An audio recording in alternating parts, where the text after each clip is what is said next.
I'm so excited guys. Finally, pupunta na kami ng Boracay ngayon.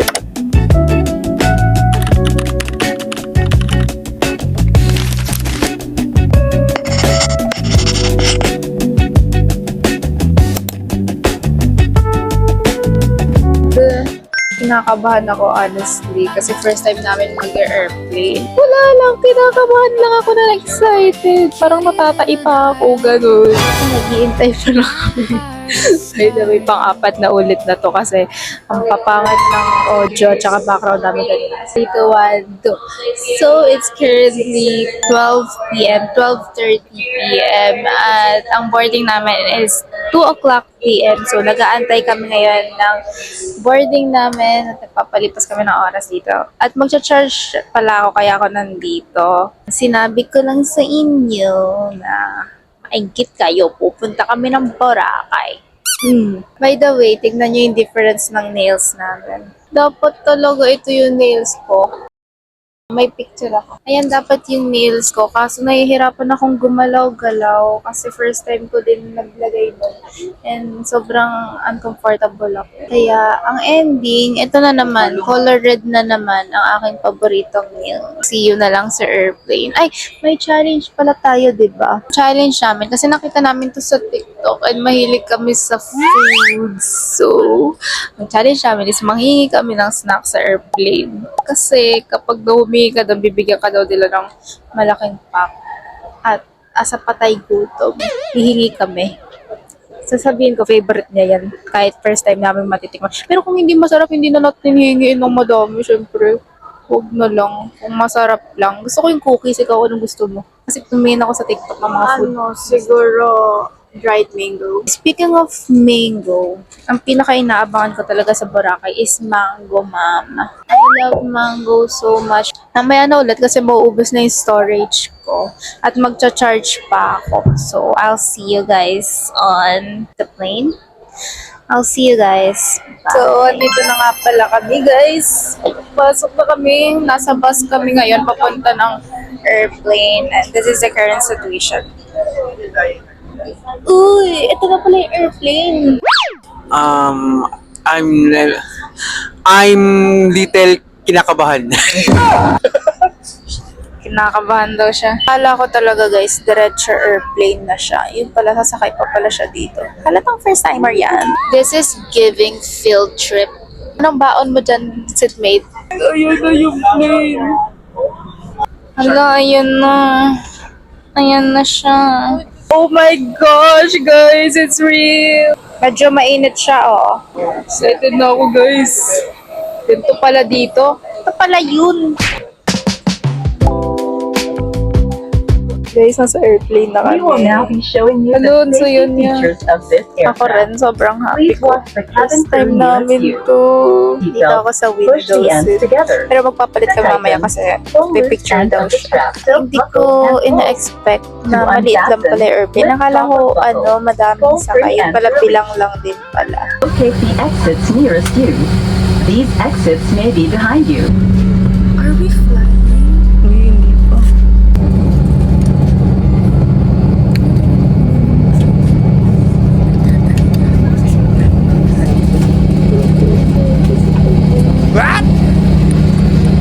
Ay, nakatulog. Nandok ng baba.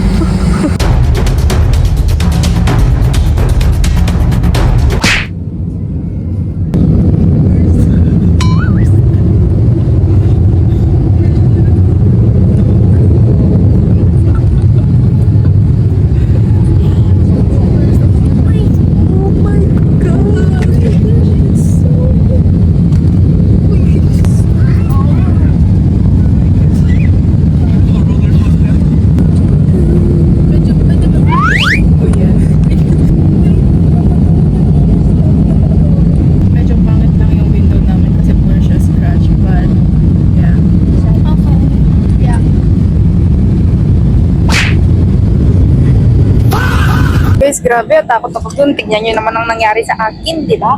Ayan ang aking view.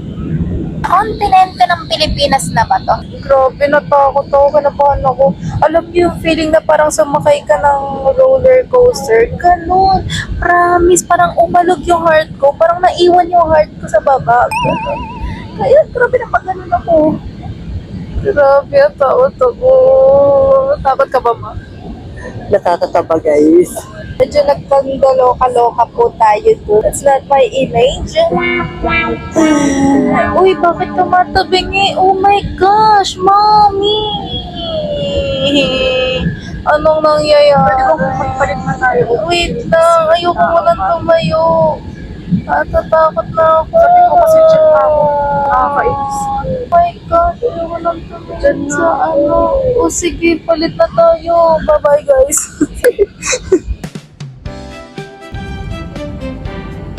Gamitin lamang ang mga lavatories na itinakda para sa inyong Nabibingin na ako. Taste test ko na lang. Tatakot na talaga ako. RTR. So, this is Dulce Me. Amoy caramel.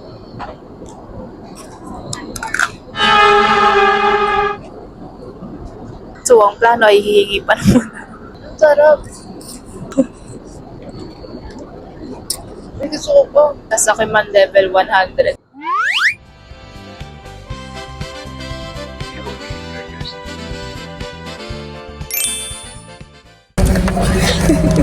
Mga sa sobrang takot ko, bumaba yata yung bra ko. Ito naman po, namawis na raw po yung puwet niya. Sobrang nervous. Kaya pala nagpunta sa CR. Hindi ka naman sobrang matay.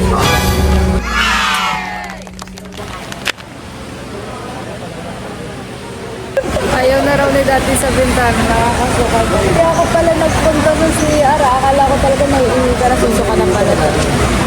Sumuka talaga siya. Honestly, sobrang bilis lang pala ng biyahe natin. Parang mas matagal pa yung takot ko kaysa sa biyahe.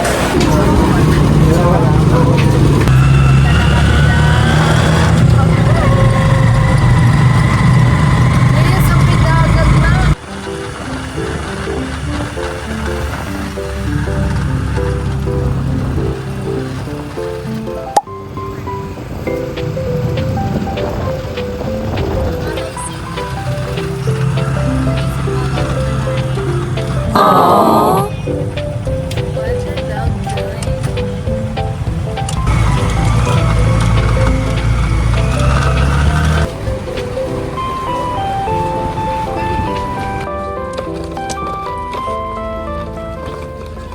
Ang expected time namin na makakarating kami sa Boracay is 5 p.m. Nakarating kami sa Boracay ng mga 3:30. Nasa boat na kami ngayon papunta ng hotel.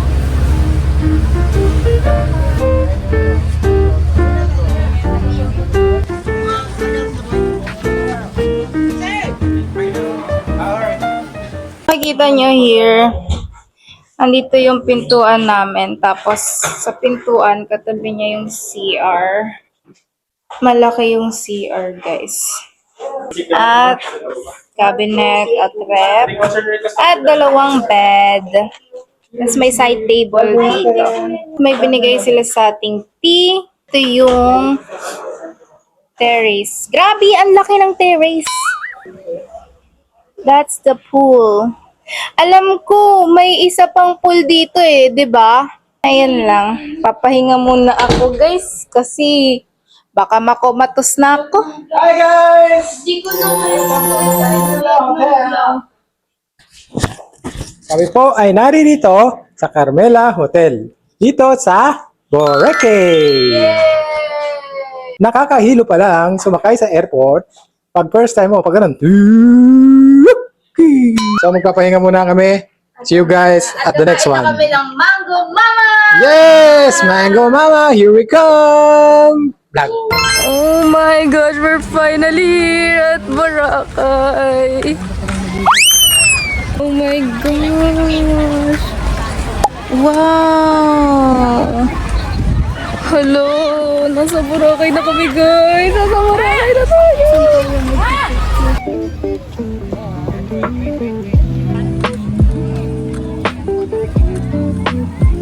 Hindi mall, guys. Hindi mall.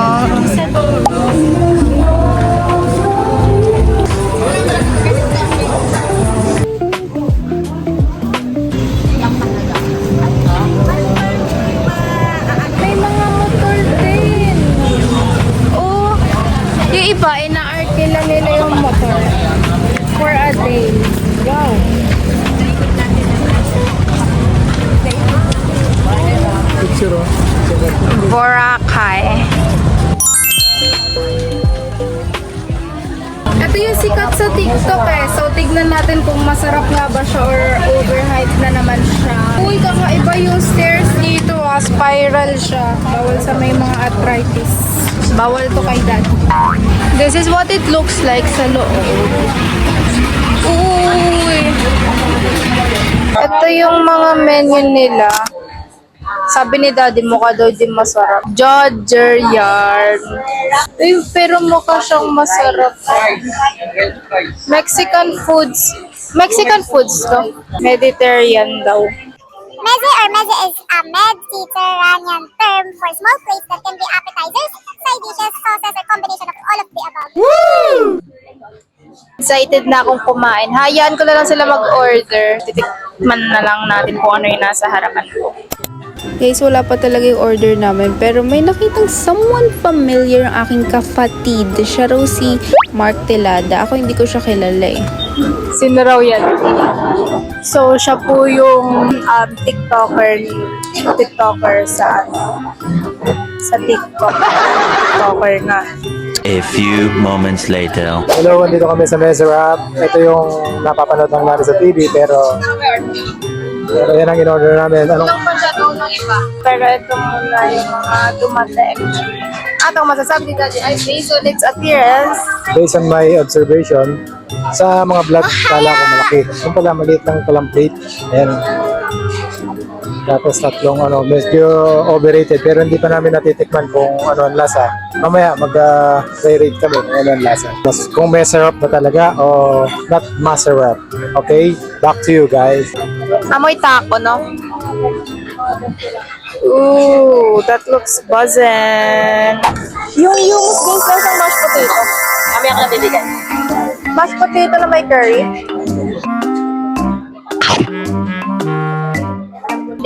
Sarap naman guys.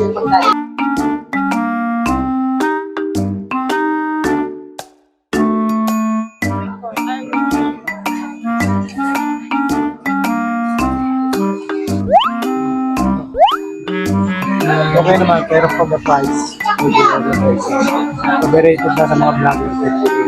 Or maybe madami kasi tayo. Ang sarap ng hummus. Promise. Try this guys. The hummus.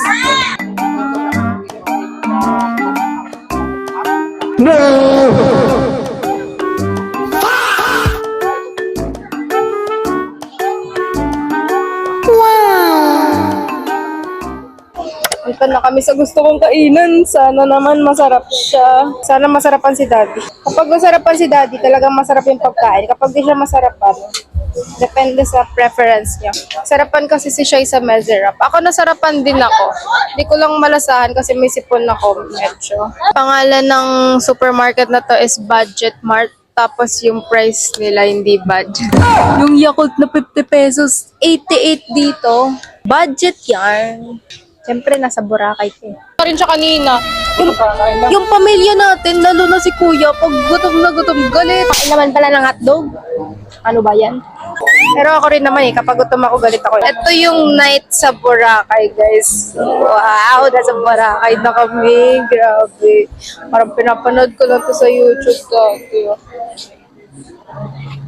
Ano to? Pwede itong sakyan talaga? Ay, kala ko it's for the design. Hindi, ayoko rin sumakay dyan. Ayoko nga sa airplane eh. Nahilo ako. Ang kikit ng mga interior dito guys. Very Instagrammable. Uy, may nakita ako, kinakain na nila si Mango Mama. Wow, ang tamis ng mangga na. Amoy ko yung mangga. Mama series talaga yung pinaka-inaabangan ko dito sa Boracay, guys. Ito na yun! So, bali ang Mango Mama, meron siyang 6 ingredients for 320 pesos. Unang nilagay ni ate yung suman. Tapos, naglagay na rin siya ng mango. Grabe, guys. Unang pasok ko pa lang dito. Sobrang naamoy ko na yung mangga. Ang sarap, ang tamis. Itong color white, ito yung salted coconut cream. Ang sarap niyan, guys. Nagko-complement yung lasa sa everything. Depende na rin to sa'yo kung gusto mong mix yung ice cream mo kasi meron pagpipilian na mango coco or black rice ice cream. Vegan to guys, tapos pinili namin yung mix na para matikman namin both.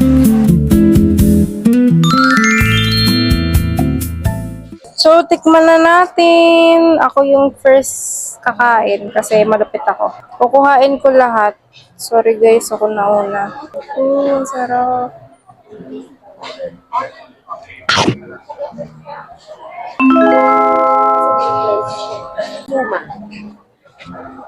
Oh, masarap. Busog lang talaga ako.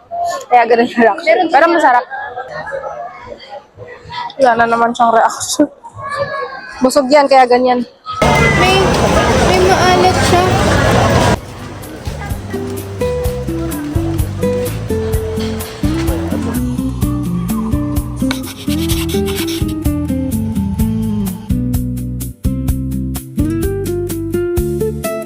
May ilaw na siya, oh.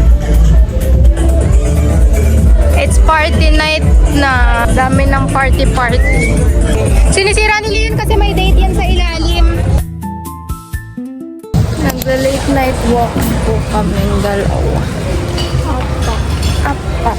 But not only, di lang kami nagle-late night walk sa random location nasa Ay, no. Kapag gusto mo ng aesthetic, kumuha ka lang. umaga, ay gabi. Oh, sige, pipicturein ko. O yan. Kumuha ka na dito. Kuha tayo ng coconut at magpipicture. Tignan natin yung picture niya, ilalagay ko dito. Ayun, sakto may puno, oh. Low tide siya, guys.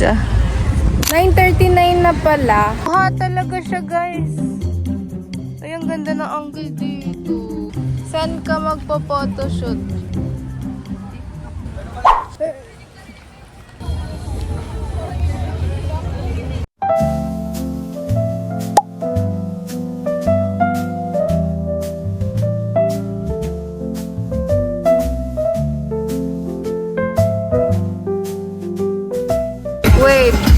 Wait a minute. Ayan. Change location because ang available lang is mango and banana. So, nasa Santo may crepes na kami. Ice cream and whipped cream na kami.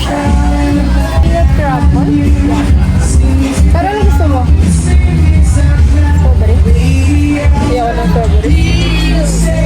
Have cheese. Gusto mo? Kapatrakot. Let's go guys. Natakam talaga ako sa pangalan na peanut crumble, guys. And to be honest, guys, ang ina-expect ko rito is meron siyang peanut. As in yung peanut na skippy or spread sa loob. Pero ang sabi ni ate, as in peanut lang talaga siya sa taas. Sa loob pala nito, may laman siyang maraming mangga at saka whipped cream. As in, to the point na magsasawa ka na lang talaga, pero in a good way or in a bad way. Hindi ko alam, pero ako nagsawa ako ng kapatid ko. Sobrang nasarapan siya. Tapos, 2 scoop din ng ice cream. Grabe, solid.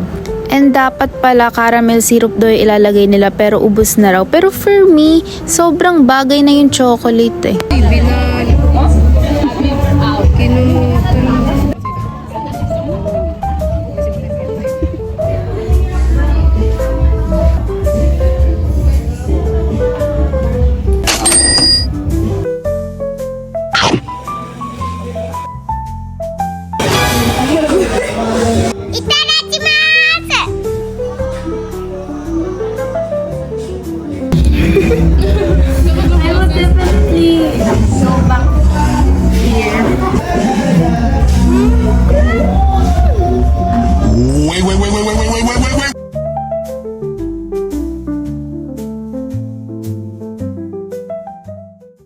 It's very, di makatotohanan in English na nandito kami sa Bura.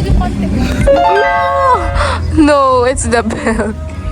Ang saya dito magmuni-muni lang. Like, kahit wala kang tinitignan. Kahit wala kang tinitignan, parang nakakaano siya. Nakaka-relax. Day 0 was so great. See you tomorrow. Hi guys, good morning.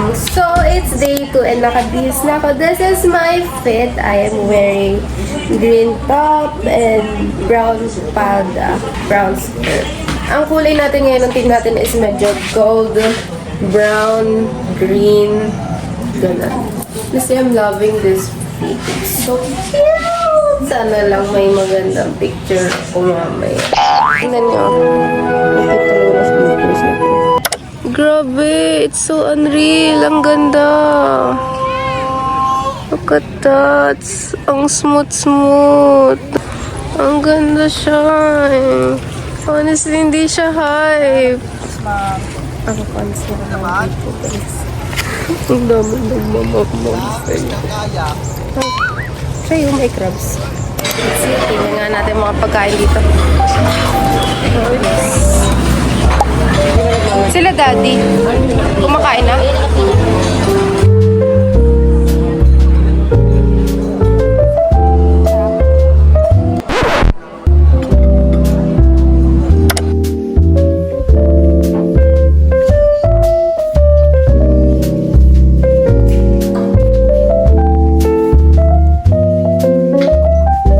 Hi guys, so nandito kami ngayon sa Fiesta Souvenir Cafe to try the famous Coco Matcha.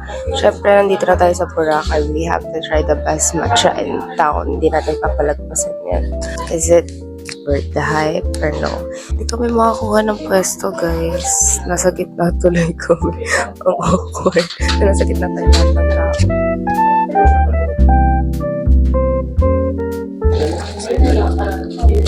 Ang layo nito sa La Carmela Hotel. Like, parang isang more than 1 kilometer siguro.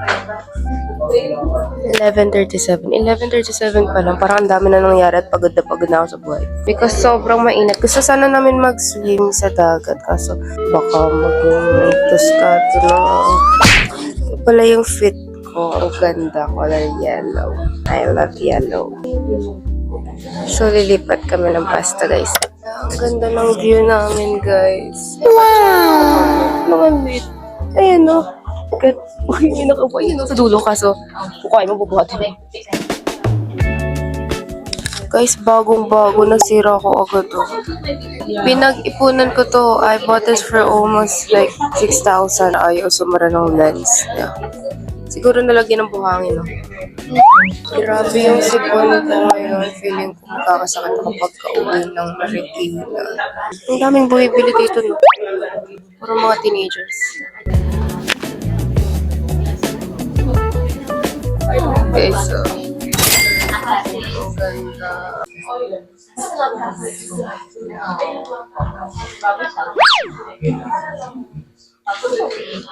Sobrang strong ng matcha. I love it. Ang thick niya. Ang sarap. Parang siyang lasang ice cream na. Lasang-lasang may matcha niya. Hindi siya matamis. May bitterness. Ay, matamis siya. Pero for me, it's good na. Bitter siya. Ang galing na consistency. Parang ayoko haluin. Sarap lang nasa taas. Mahilig ako sa coconut, tapos mahilig din ako sa matcha. Pero failed. So, hindi ko na siya inulit.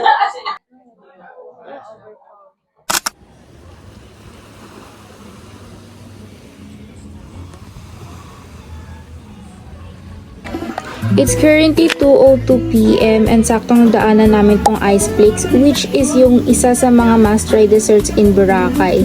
Medyo pricey lang siya for us guys, pero sige, let's give it a try.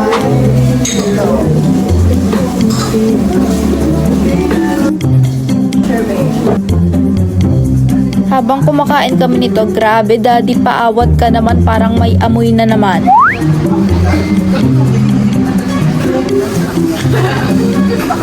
Pati sa Boracay, hindi kinalagpas. Umutok talaga. Buti na lang medyo immune na kami guys eh. Around 7 na ba? And I'm Around 7:06. Ang hina na ako. May sakit ako, guys. Maghahanap na kami ng dinner tonight. Kaya sila, hindi alam ng daan. Bawal naman maglakad. Dito na lang kami nag-dinner guys kasi masama talaga pakiramdam ko. Hindi ko na kayang maglakad. Okay, masarap naman siya. Kaso medyo nagsisi lang ako na hindi ako nag-try ng ibang pagkain dito sa Boracay for our dinner that time. Since I believe there's a lot much better foods out there. Yeah.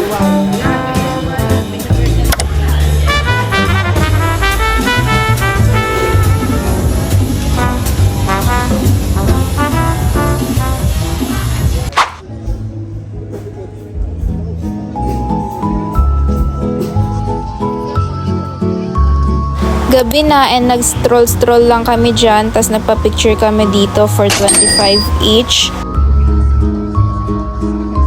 Then sa Station 3 kami nakabili nitong very gorgeous na damit na I Love Boracay. Sobrang ganda niya and kakaiba siya sa ibang mga t-shirt na binibenta dito. At dahil napagod na ang mga lalaki sa aming family, kaming tatlo na lang nila mama at siya ang nagpunta dito sa D-Mall. And honestly, sabi nila mas mura daw yung presyo dito. Pero it's the same, guys. It's the same. Yun lang naman for this vlog, guys. Abangan nyo na lang yung next videos ko for more experience here in Boracay. Thank you! Bye!